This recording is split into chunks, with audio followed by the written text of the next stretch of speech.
पीछे लौटाने की समाज को भी बहुत चेष्टा चली है, रूसो से लेकर महात्मा गांधी तक। लौट चलो पीछे, जंगल की तरफ, गुहा मानव की ओर। रहेंगे पहाड़ों की गुफाओं में, बड़े आनंद से रहेंगे। और तुम्हें पता, जो गुफाओं में रहे बड़े आनंद से रहे। एक आध दिन जाके, एक आध दिन रात गुफा में तो रह के आओ, फिर भूल के गुफा वगैरह की बात ना करोगे। रात भर सो ही ना पाओगे पहली तो बात। कहीं सांप, कहीं बिच्छू, और कहीं शेर आ जाए दहाड़ दे। पीछे लौटा नहीं जा सकता, न समाज लौट सकता है, न व्यक्ति लौट सकता है। पीछे लौटने का कोई उपाय ही नहीं, और आगे छलांग लगा के नहीं जाया जा सकता है। वर्तमान को जियो उसकी समग्रता में, क्योंकि वर्तमान से ही भविष्य का जन्म होता है। वर्तमान के गर्भ में भविष्य पकता है। अतीत तो लाश है, भविष्य गर्भ है, और वर्तमान दोनों के मध्य में वहीं जीवन का सार छिपा है। तुम कहते हो आगे कुछ दिखाई नहीं देता, पीछे जाना नामुमकिन लगता है। दिन तो निकल जाता है, अंधेरी रात क्यों आती? जगत द्वंद है, और जगत के होने का ढंग द्वंद है, द्वंदात्मक है, डायलेक्टिकल है। अगर रोशनी है तो अंधेरे के बिना नहीं हो सकती, और अंधेरे में क्या बुरा है? वेदांत अंधेरे के सौंदर्य को भी समझो।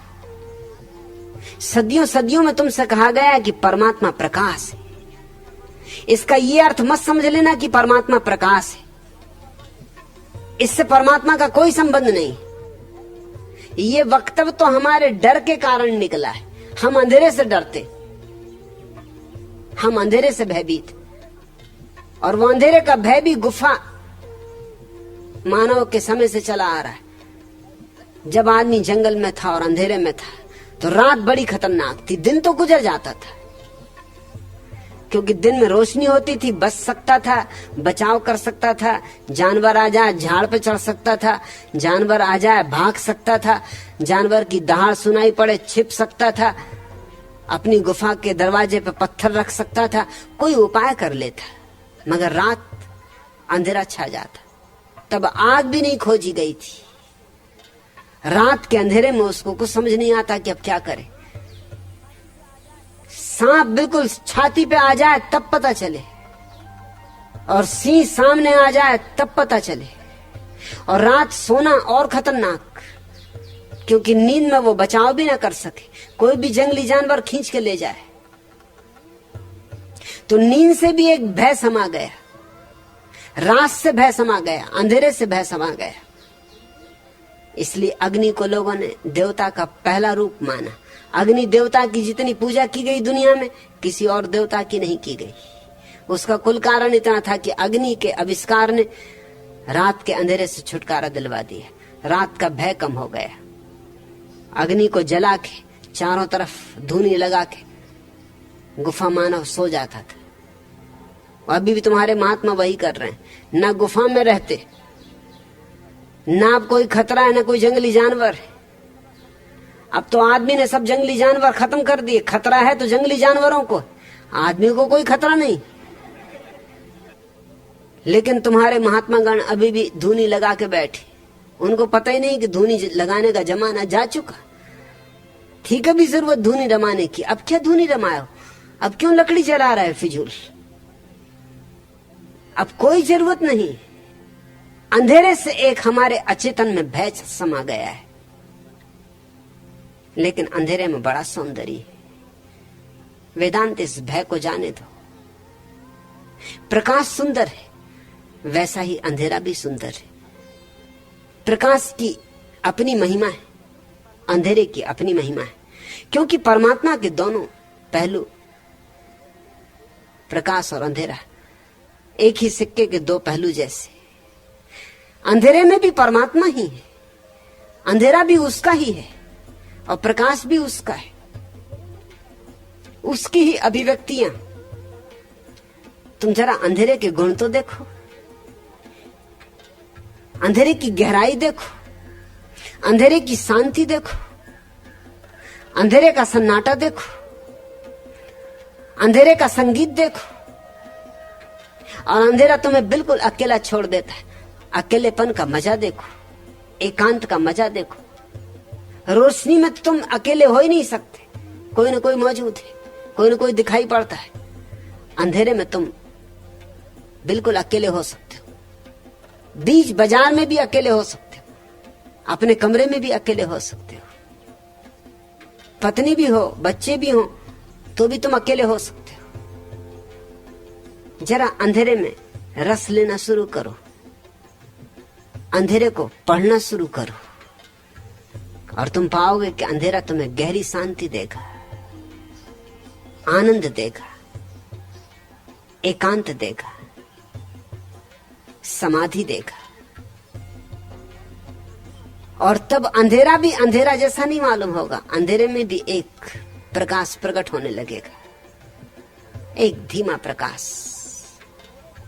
क्योंकि वस्तुतः अंधेरे का अर्थ इतना ही होता है कम प्रकाश, और प्रकाश का अर्थ होता है कम अंधेरा। वो दोनों अलग चीजें नहीं है।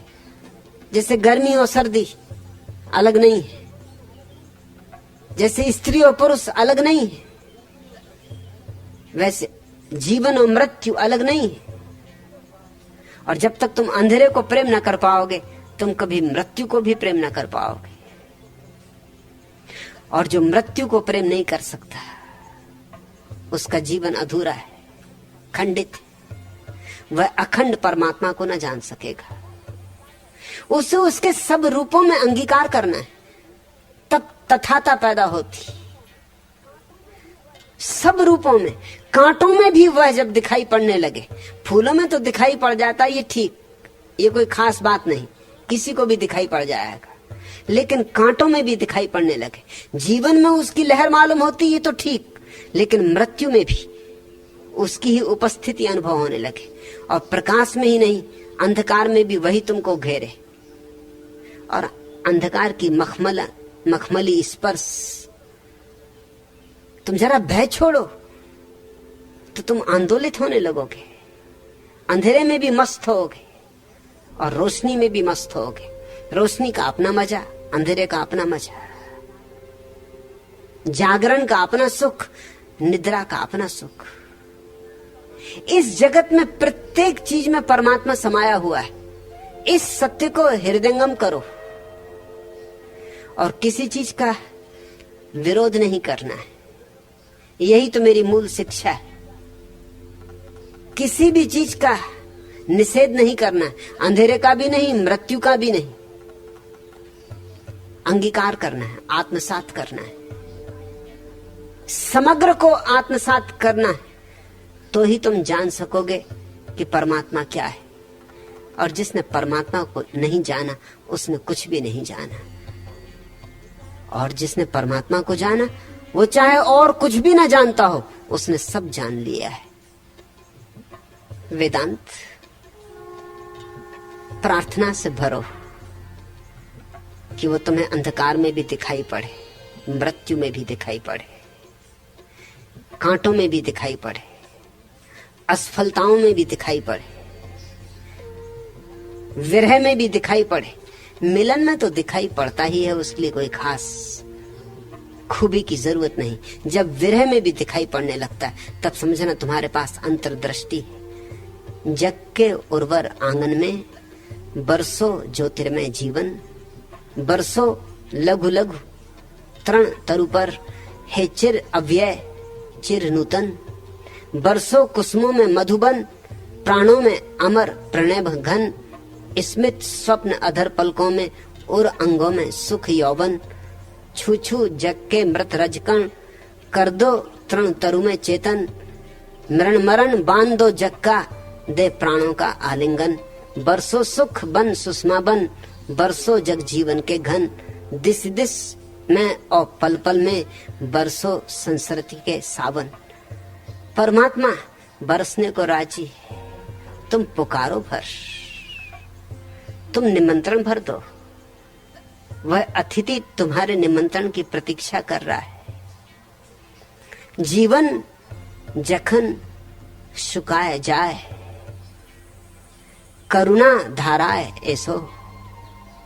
सकल माधुरी लुकाए जाए, प्रेम सुधा रसे ऐसो। कर्म जखन प्रबल आकार, गरज उठिया ढांचे चारिधार। हृदय प्रांते हे जीवननाथ, शांत चरणे ऐसो। आप नारे जबे करिया कृपण, कोणे पड़े थाके दीनहीन मन। द्वार खुलिया हे उदारनाथ, राज समारोहे ऐसो। वासना जखन विपुल धुलाए, अंध करिया अबोध भुलाए। ओहे पवित्र ओहे अनिद्र, रुद्र आलोके ऐसो। जीवन जब सूख जाए तो तुम करुणा की धारा बनकर आओ। जब सब माधुर्य लुप्त हो जाए तो तुम प्रेम सुधा की वर्षा बनकर आओ। जब कर्म के काले बादल घोर गर्जन कर सब जीवन घेर लें, तो हे जीवननाथ, हृदय प्रांत में शांत चरण होकर आओ।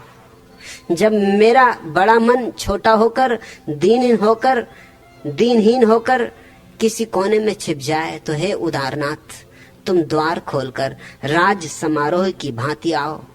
और जब वासना की कठिन आंधी अंधा बनाकर बोध भुला दे, तो हे पवित्र हे जागृत बिजली चमकाते हुए आओ। पुकारो, वह आने को तत्पर है, प्रतिक्षण राजी, लेकिन तुम्हारे बिना बुलाए नहीं आएगा, तुम्हारे बिना निमंत्रण के नहीं आएगा। तुम्हारे प्राण जब उसके लिए प्यास से परिपूर्ण भर जाएंगे, तो क्षण भी देर न होगी। न पीछे जा सकते हो, न आगे जा सकते हो, लेकिन परमात्मा में जा सकते हो, और परमात्मा तुम में आ सकता है।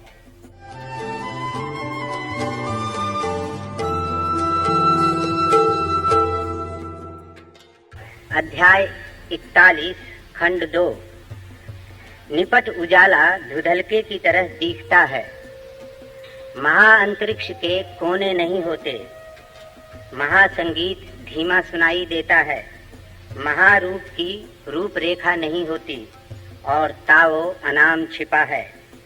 और यह वही ताओ है जो दूसरों को शक्ति देने और आप्त काम करने में पटु है। निपट उजाला धुंधलके की तरह दिखता है, क्योंकि हमारी आंखें जब तक उत्तेजना तीव्र हो तब तक देख नहीं पाती। सुबह जब सूरज नहीं निकलता, तब जो उजाला होता है वो निपट उजाला है।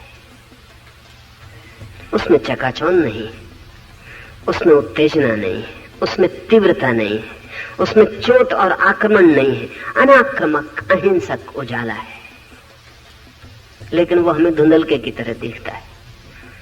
जब सूरज उग आता है और उसकी प्रखर किरणें हमारी आंखों को भेदने लगती, तब हमें लगता है कि उजाला हुआ। हमारी सभी संवेदनशीलताएं क्षीण हो गई हैं, मंद हो गई हैं। जैसा हमारा स्वाद मंद हो गया है, तो तब तक मिर्च जाके हमारी जीभ को झकझोर ना दे, तब तक हमें पता नहीं चलता कि कोई स्वाद है। और जो आदमी मिर्च खाने का आदी हो गया, उसके सब स्वाद खो जाते हैं, क्योंकि इतने तीव्र स्वाद के बाद फिर जो मंदिम स्वाद है, भद्र स्वाद है, वे फिर ख्याल में नहीं आते। हमारी जीभ फिर उनसे संबंधित ही नहीं हो पाती। हम हिंसा के इतने आदी हो गए हैं कि कुछ भी अहिंसक घटना हमें दिखाई नहीं पड़ती। उत्तेजना, सेंसेशन जितना तेज हो, देखते हैं आप, संगीत रोज तेज होता चला जाता है। युवकों का जो संगीत है, जब तक बिल्कुल पागल करने वाला ना हो, इतने जोर शोर से ना हो कि आपकी सभी इंद्रियां चोट खा के अस्त व्यस्त हो जाएं, तब तक युवकों को लगता है ये कोई संगीत ही नहीं।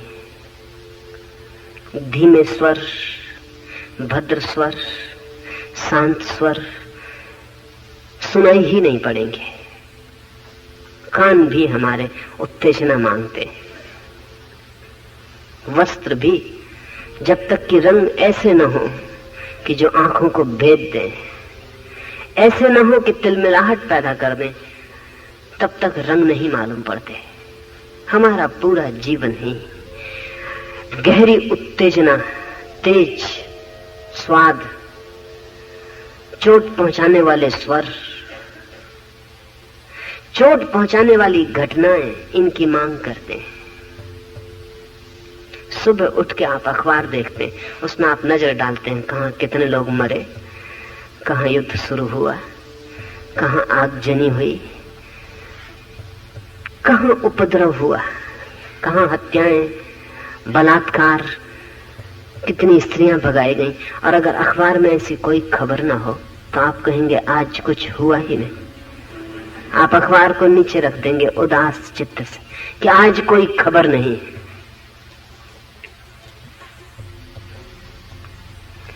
भद्र शांत छूता ही नहीं, अभद्र और अशांत ही छूता है। अगर आप फिल्म देखते हैं तो हत्या चाहिए, जासूसी चाहिए, युद्ध चाहिए, खून चाहिए, तब आपकी रीढ़ थोड़ी कुर्सी पर सीधी होकर बैठती। जब कुछ होने लगता, कुछ होने का मतलब ये होता है कि कुछ उपद्रव होने लगता है। अगर सब ठीक ठीक चलता हो जैसा चलना चाहिए तो वो फिल्म चल नहीं सकती। फिल्म तभी चल सकती जब एक्साइटमेंट हो, जब आपका खून खोलने लगे और आपको पता नहीं। अभी मनोवैज्ञानिक एक प्रयोग हार्वर्ड विश्वविद्यालय में कर रहे थे, तो उन्होंने चूहों का एक समूह 12 चूहे 2 हिस्सों में बांट दिया। 6 चूहों को चूहों की एक फिल्म दिखाई गई जिसमें चूहे लड़ते हैं, खून करते हैं, एक दूसरे की चमड़ी फाड़ देते हैं, हड्डियां खींच लेते हैं। दूसरे 6 चूहों को एक साधारण फिल्म दिखाई गई जिसमें सामान्य चूहे अपनी खोलों में जाते हैं, बाहर निकलते हैं, दाना चुनते हैं, सामान्य जीवन, कहीं कोई खून हत्या नहीं। जिन 6 चूहों ने खून और हत्या की फिल्म देखी उनका ब्लड प्रेशर बढ़ गया और वो लड़ने मारने को उतारू हो गए। जिन 6 चूहों ने सामान्य फिल्म देखी उनमें से अधिक सो गए देखते देखते। उसमें कुछ सार नहीं था, उसमें कोई समाचार नहीं था, उनका ब्लड प्रेशर सामान्य रहा। रात जिन 6 चूहों ने शांत फिल्म देखी थी वो निश्चिंत भाव से सोए, उनकी नींद में कोई व्याघात न था, उन्होंने कोई खतरनाक सपने नहीं देखे, क्योंकि अब तो चूहों के भी मस्तिष्क को रात में जांचने का उपाय है। क्योंकि जब सपना देखा जाता है तो मस्तिष्क में तनाव आ जाता, नसें फूल जाती, खून तेजी से बहता और तरंगे ज्वरग्रस्त हो जाती, उनका ग्राफ बन जाता है। जिन 6 चूहों ने फिल्म देखी, उपद्रव की, खून की, हत्या की, उनकी रात बेचैन रही, उन्होंने ज्यादा करवटें बदली, अनेक बार उनकी नींद टूटी और उन्होंने सपने देखे और सपने सब तीव्र थे, भयभीत करने वाले थे, दुख स्वप्न, नाइटमेयर थे। आप जब एक तेज फिल्म देख के आते हैं तो ऐसा मत सोचना कि चूहे से भिन्न आप व्यवहार करेंगे। आप देखने ही इसलिए गए हैं कि खून ठंडा ठंडा मालूम पड़ता है, उसमें चाल नहीं मालूम पड़ती, उसमें थोड़ी चाल आ जाए, खून में थोड़ी गति आ जाए, थोड़ा खून का व्यायाम हो जाए, थोड़ा मस्तिष्क झकझोर उठे। आप करीब करीब सो गए हैं, वही दफ्तर, वही पत्नी, वही बच्चे, वही मकान, जो फिल्म आपके चारों तरफ चल रही है उससे आप बिल्कुल ऊब गए हैं। इस ऊब में से कोई झकझोर के बाहर निकाल ले तो अगर जीवन जैसा कि बुद्ध या लाओस से कहते हैं वैसा हो तो आपको बड़ा उबाने वाला होगा।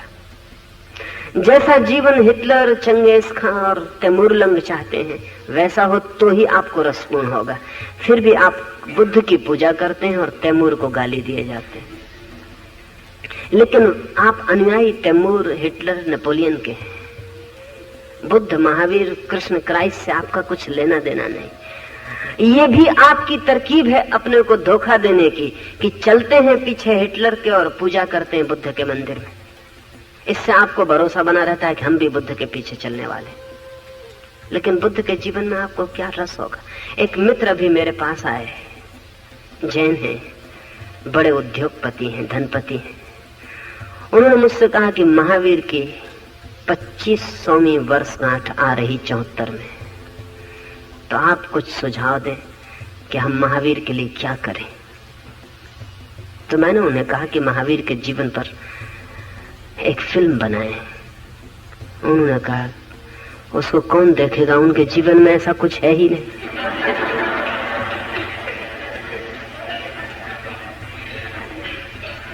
उन्होंने ठीक कहा, वो बिल्कुल उदास हो गए। उनको देखेगा कौन उस फिल्म को, वो चलेगी कैसे? क्योंकि महावीर बैठे हैं आंख बंद किए, इसको कितनी देर तक दिखाइए।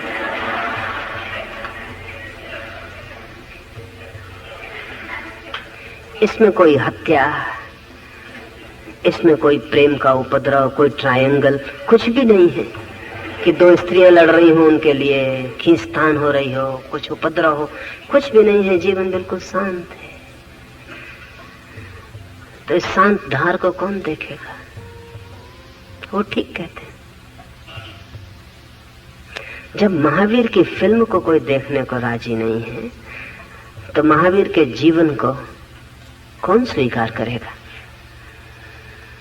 और लोग अगर महावीर जैसा जीवन जीने लगे तो हम सब ऊब जाएंगे, बुरी तरह ऊब जाएंगे। रस उत्तेजना से है, लेकिन उत्तेजना में इतना रस क्यों है, इसे थोड़ा समझना जरूरी है। इसका अर्थ है कि हमारी संवेदनशीलता कम है, सेंसिटिविटी कम है। और संवेदनशीलता जितनी कम हो, जीवन उतना ही कम होता है। मृत्यु का नाम है संवेदनशीलता का खो जाना। तो जितना आपकी संवेदनशीलता कम होती चली जाती, उतनी उत्तेजना की मांग बढ़ती, और जितनी उत्तेजना की मांग बढ़ती है वो इस बात की सूचक है आप उतने ही मर चुके। मुर्दा आदमी को आप कितनी ही उत्तेजना दें तो भी उत्तेजित नहीं होगा।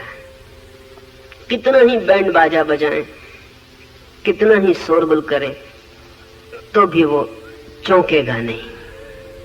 उसका अर्थ यह है कि संवेदनशीलता बिल्कुल ही समाप्त हो गई। मृत्यु का अर्थ है संवेदना बिल्कुल खो गई।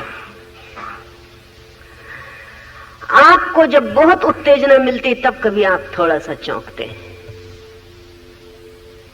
इसका अर्थ है कि आप भी काफी दूर तक मर चुके हैं, डेड हो गए। आपके तंतु भी अब हिलते नहीं साधारणतः। जब तक कि कोई झकझोर ना दे तब थोड़ा सा कंपन होता है। आपके तंतु भी सूख गए। जितना ज्यादा जीवित व्यक्ति होगा उतनी कम उत्तेजना की जरूरत होगी। और जब व्यक्ति परिपूर्ण जीवित होता है जैसा महावीर या बुद्ध, तो किसी उत्तेजना की जरूरत नहीं होती। जीवन का होना ही काफी आनंदपूर्ण होता है, उसमें फिर किसी उत्तेजना की कोई जरूरत नहीं। आखिर बुद्ध और महावीर अगर अपने वृक्षों के नीचे ऐसा दिनों बैठे रहते हैं तो क्या आप सोचते हैं अगर आपको बैठना पड़े तो क्या गति हो? क्या आप सोचते हैं कि बुद्ध और महावीर बड़े ऊब गए होंगे बैठे बैठे? उनके चेहरे पर ऊब कभी नहीं देखी गई। वे जीवन में इतने रसलीन हैं और स्वाद उनका इतना सूक्ष्म है कि हवा की थोड़ी सा कंपन भी उनके लिए काफी आनंदपूर्ण है। श्वास का थोड़ा सा चलना भी उनके लिए काफी जीवन है। होना अपने आप में इतनी बड़ी घटना है कि अब किसी और घटना की कोई जरूरत नहीं। जस्ट टू बी, सिर्फ होना। आपके लिए सिर्फ होना तो कोई अर्थ ही नहीं रखता जब तक कि आपके होने पर कोई उपद्रव और न होता रहे। लाओत्से का कहना बहुत विचारणीय है। लाओत्से कह रहा है निपट उजाला धुंधलके की तरह दिखता है क्योंकि हमारी आंखें लपटों की आदी हो गई हैं। मंद प्रकाश, सौम्य प्रकाश हमें धुंधल का मालूम होता है। महाअंतरिक्ष के कोने नहीं होते। आकाश का कोई कोना है, लेकिन हम अपने घरों में रहने के आदी हैं और हमारे कमरे का कोना होता है। कोनों के कारण ही हम कह पाते हैं ये हमारा कमरा है। अगर कोने ना हो तो हमारा कमरा खो जाए। लेकिन महाआकाश का कोई कोना नहीं, इसलिए महाआकाश हमें दिखाई नहीं पड़ता। योग्यता के कोने होते हैं छोटे छोटे कमरे, शुद्धता का कोई कोना नहीं होता महाआकाश, इसलिए शुद्धता हमें दिखाई नहीं पड़ती। जब तक आकाश दीवालों में बंद ना हो जाए तब तक हमें उपयोगी नहीं मालूम पड़ता। ये कमरे में हम बैठे हैं, दीवाल में तो हम नहीं बैठे, बैठे तो हम आकाश में ही हैं। जो खाली जगह है उसी में बैठे। लाओस से बार बार कहता है मकान का उपयोग दीवाल में नहीं खाली जगह में है। दीवाल केवल खाली जगह को घेरती, लेकिन जब दीवाल खाली जगह को घेरती हम आश्वस्त हो जाते हैं, हम कहते हैं भवन निर्मित हो गए। बैठते खाली जगह में ही है, बैठते आकाश में ही है, लेकिन जब दीवाल घेर लेती है तो हम सुरक्षित अनुभव होते हैं।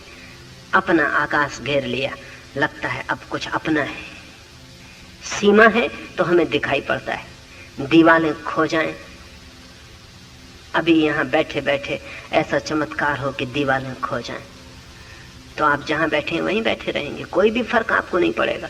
लेकिन आप बड़ी मुश्किल में पड़ जाएंगे, बेचैनी शुरू हो जाएगी। खुले आकाश के नीचे आ गए, अज्ञात के नीचे आ गए, जहां सीमाएं नहीं और कोने नहीं, वहां हमारी पकड़ नहीं बैठती, वहां हम भयभीत हो जाते। आदमी ने मकान सिर्फ इसलिए ही नहीं बना लिया है कि शरीर के लिए सुरक्षा है, वो तो है ही, बड़ी तो मानसिक सुरक्षा है। क्योंकि जो हमें दिखाई पड़ता है उसके हम मालिक मालूम पड़ते हैं, जिसकी हम सीमा बांध लेते हैं उसके हम मालिक मालूम पड़ते हैं, जिसकी कोई सीमा नहीं उसके सामने हम क्षुद्र हो जाते और वो मालिक होता हुआ मालूम पड़ता है। वहां भय शुरू हो जाता है। महा अंतरिक्ष के कोने नहीं होते, महा प्रतिभा प्रौढ़ होने में समय लेती है। लोग मुझसे पूछते हैं आके ध्यान कितने समय में हो जाएगा, महीना, 2 महीना, 3 महीना।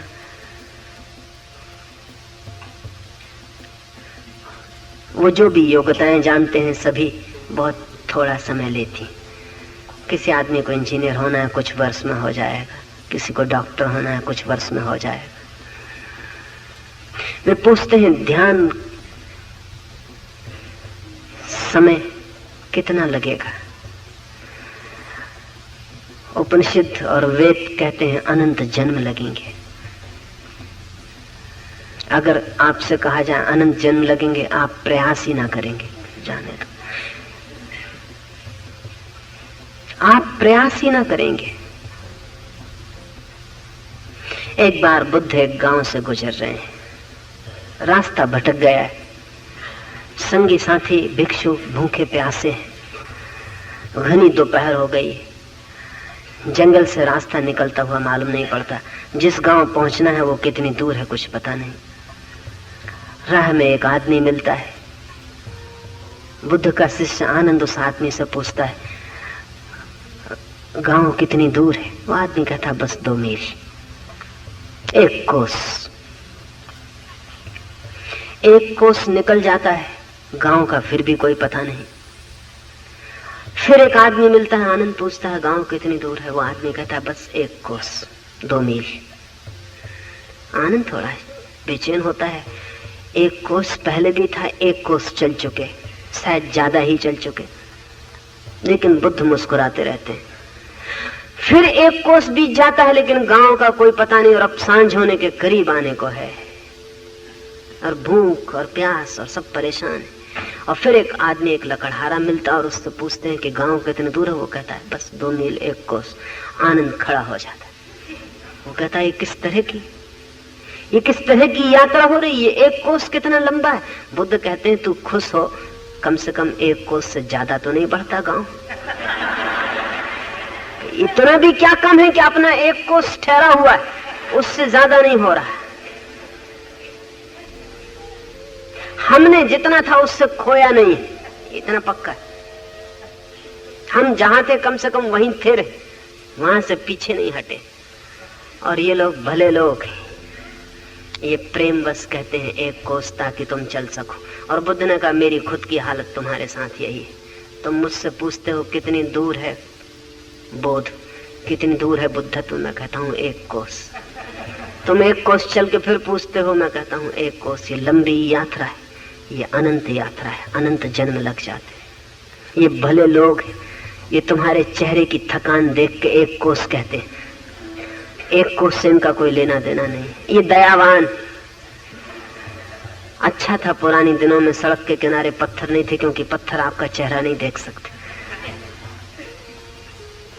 पत्थर कठोर, जितनी दूरी है उतनी ही कह देंगे, चाहे यात्री थक के वहीं गिर पड़े, घबरा जाए, एक एक कोस करके 1000 कोस भी पूरे हो जाते। लेकिन काफी समय लगता है, क्योंकि जितनी महाप्रतिभा की खोज हो उतनी ही प्रौढ़ता में समय लगता है। इससे जरा ऐसा समझे, वैज्ञानिक इसे स्वीकार करने लगे हैं अब एक दूसरी दिशा से। आपने देखा, आदमी अकेला प्राणी है जिसको प्रौढ़ होने में बहुत समय लगता है। कुत्ते का बच्चा पैदा होता है, कितनी देर लगती प्रौढ़ होने में। घोड़े का बच्चा पैदा होता है, कितनी देर लगती प्रौढ़ होने में। घोड़े का बच्चा पैदा होते से चलने और दौड़ने लग सकता है, प्रौढ़ हो गया। प्रौढ़ पैदा होता है। सिर्फ आदमी का बच्चा असहाय पैदा होता है, उसको प्रौढ़ होने में 20-25 वर्ष लग जाते हैं। 25 वर्ष का हो जाता तब भी माँ बाप जरा डरे रहते हैं कि अभी चल सकता है अपने पैर से कि नहीं। इतना लंबा समय मनुष्य को क्यों लगता है प्रौढ़ होने में? अगर आदमी के बच्चे को असहाय छोड़ दिया जाए, वो मर जाएगा, बच नहीं सकता। बाकी पशुओं के बच्चे बच जाएंगे, क्योंकि वे पैदा होते ही काफी प्रौढ़ है। आदमी भर अप्रौढ़ पैदा होता है, क्योंकि आदमी के पास बड़ी प्रतिभा की संभावना है। उस प्रतिभा को प्रौढ़ होने में समय लगता है। घोड़े के बच्चे के पास प्रतिभा की बड़ी संभावना नहीं, प्रौढ़ होने में कोई समय नहीं लगता। वैज्ञानिक कहते हैं कि अगर आदमी की उम्र बढ़ जाएगी तो हमारा बचपन भी लंबा होने लगेगा, लेकिन उस लंबे बचपन के साथ ही आदमी की प्रतिभा भी बढ़ने लगेगी।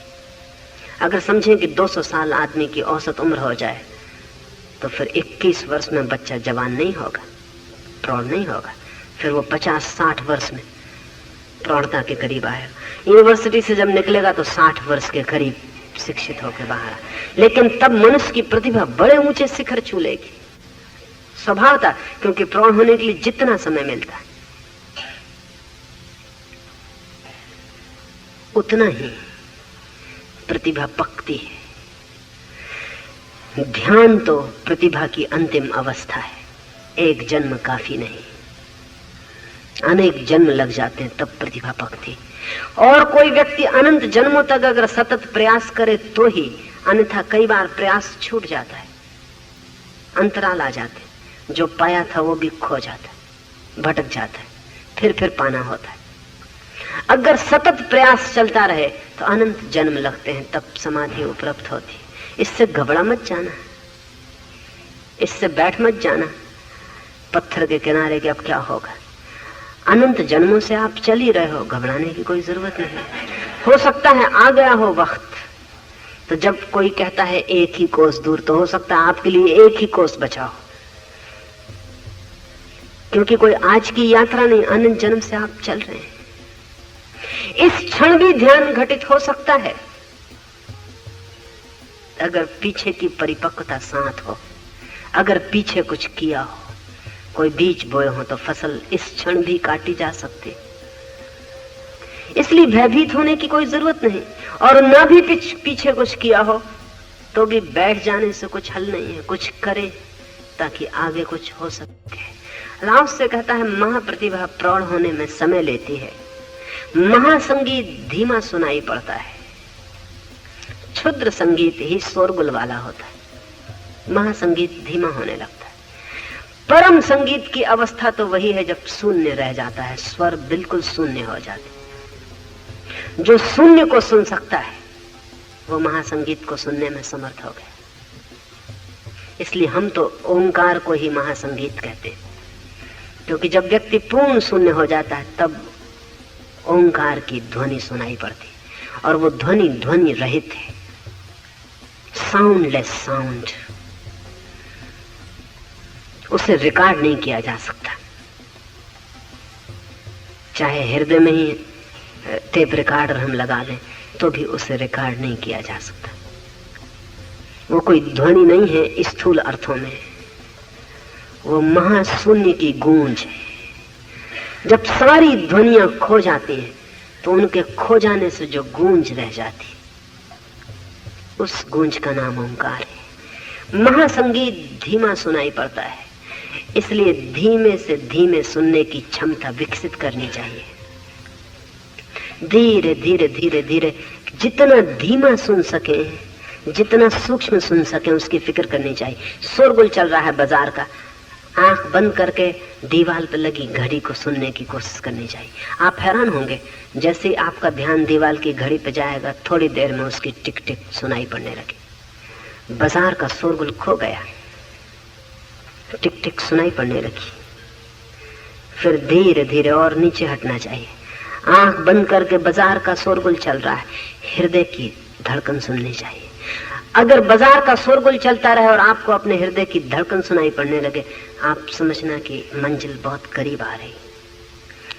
सूक्ष्म को सुनने की कोशिश बढ़ाए जाने चाहिए। स्थूल से हटाते रहना चाहिए अपने को।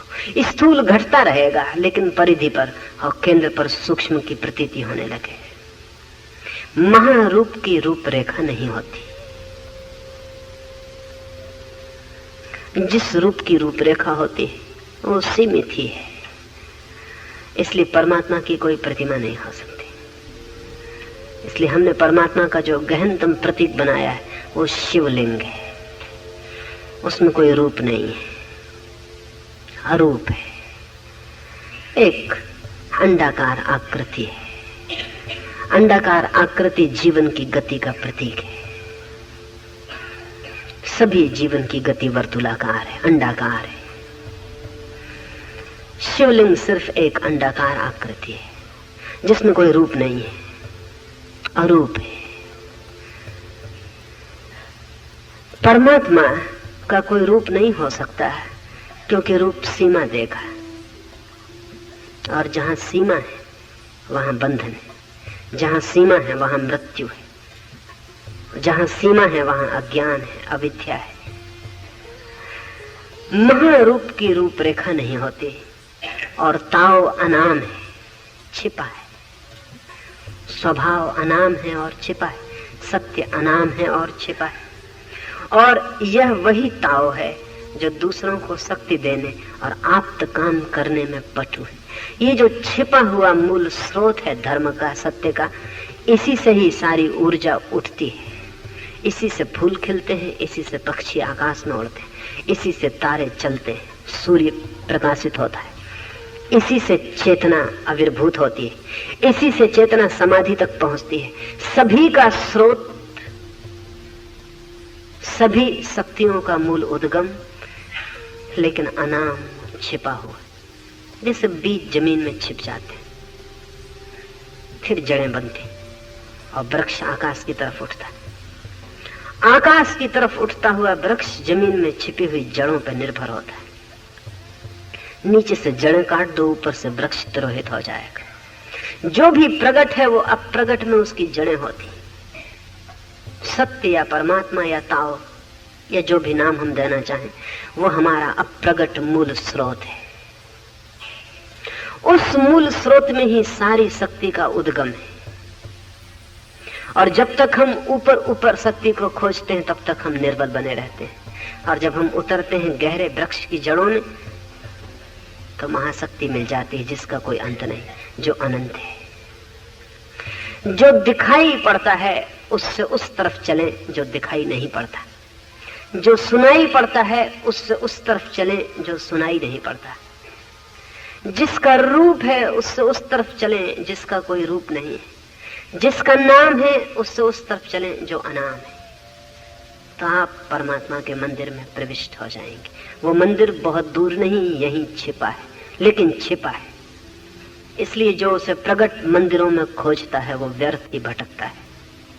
जो उसे अप्रगट के मंदिर में खोजने लगता है उसे राह मिल गई और उसकी मंजिल दूर नहीं। 5 मिनट रुके, कीर्तन करें और फिर